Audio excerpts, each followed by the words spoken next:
هلو everyone، وحشني قد البحر وسمكاته. لا بجد ما تتصوروش انتوا وحشني قد ايه. بس غيابي الفترة اللي عدت دي كان غصب عني والله.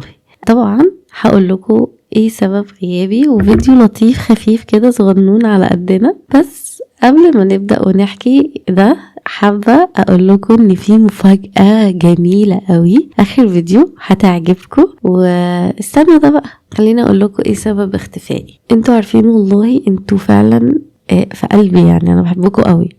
وسبب ان انا يبقى عندي قناة على اليوتيوب، انا في الحقيقة ما عنديش فانز كتير، يعني ما عنديش صحاب، ما بخرجش. قد يكون انطوائية شوية، مش عشان انا مش بحب الناس وكده، لا عشان مش بعرف اتأقلم بسرعة مع حد، وخجولة شوية. مش عارفة، مش بلاقي حد شبهي او مش عارفة. المهم انا كان نفسي يبقى عندي صحاب ونتكلم ونحكي ونرغي مع بعض. فده سبب طلعت على السوشيال ميديا وقلت اطلع بس عن طريق الانيميشن يعني، ونحكي وكده. وبجد الموضوع كان مختلف، كان جميل. اهو انا ما عنديش كتير من الصحاب، بس الصغننين دول عندي بالدنيا كلها بجد والله. سبب ان انا ابقى مش موجودة بقى اقول لكم مفاجأة. هي قد يكون مش عارفة مفاجأة بالنسبة لكم ولا لا، هي حقيقة يعني بالنسبة لي انا حاجة بسطتني قوي. انا كنت بحضر لكتاب بتاعي الجديد، بس المرة دي بقى مش قصة، المرة دي رواية. بس انا ما اقدرش اقول لكم اي تفاصيل عنها ولا اسمها، لان هي لسه دلوقتي بتطبع، ولما تبقى جاهزة للنشر طبعا هقول لكم كل حاجة اول ما تتنشر. والموضوع المرة دي غير كل مرة، الموضوع بقى رواية لفئة عمرية اكبر، وقد يكون هي الفئة العمرية بتاعتنا. واللي خلاني اغيب عنكم هي كبيرة شوية وخدت مني بعض الوقت من الشغل، قد يكون ممكن اكتر من شهرين. هو بصراحة اي حاجة فيها ارت انا يعني بتبقى الموضوع غير عندي، يعني بحب اندمج فيه واكمل. انا ما بغيبش كده يا انت، انا بغيب عشان افنن، عشان ارسم، عشان اخطط. انا شغلتي شغلة مزاج يا استاذ، مش لعب عيال.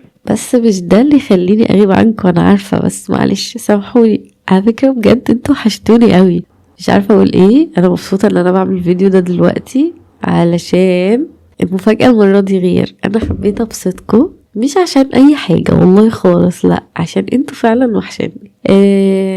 بالمرة دي بقى مش هرسمكم وارسميني والكلام الصغنون ده، الموضوع المرة دي اكبر بكتير. هنعمل ايه؟ عارفين مكان التاني الانستجرام بتاعي جوه على القناة، ادخلوا ابعتولي مسج قولولي انا اللي جاي من اخر فيديو عندك في القناة، اوكي؟ بس او اكتبولي عنوان الفيديو، ماشي؟ بس مش شرط تعملولي فولو، يعني انا مش بعمل ده علشان خاطر فولو الكلام ده، لا خالص. بس ده مش هيمنع يعني برضه لو عملتوا فولو يعني. بس الاول هنسيب كومنت هنا، وهنعمل ايه بقى مع بعض يا حلوين؟ هنتفق على الفيديو اللي جاي، هنرتب مع بعض بس على حسب ترتيباتنا. ممكن يبقى الفيديو اللي جاي او اللي بعده، بس مش هيبقى ابعد من كده. هنتفق، او انا هبعت لك السكريبت اللي المفروض انت او انتي تسجليه بصوتك، وهتبعتي لي ريكورد، وهنبدأ نعمل انيميشن بالصوت بتاعك والصوت بتاعي، وننزله فيديو على القناة. ايه رأيكم في المفاجأة الجميلة قوي دي؟ مفاجأة جبارة، ما تنكروش صح؟ ما تنسوش الكومنت ورسالة جوا في الانستجرام. هقول لكم دلوقتي يلا باي everyone.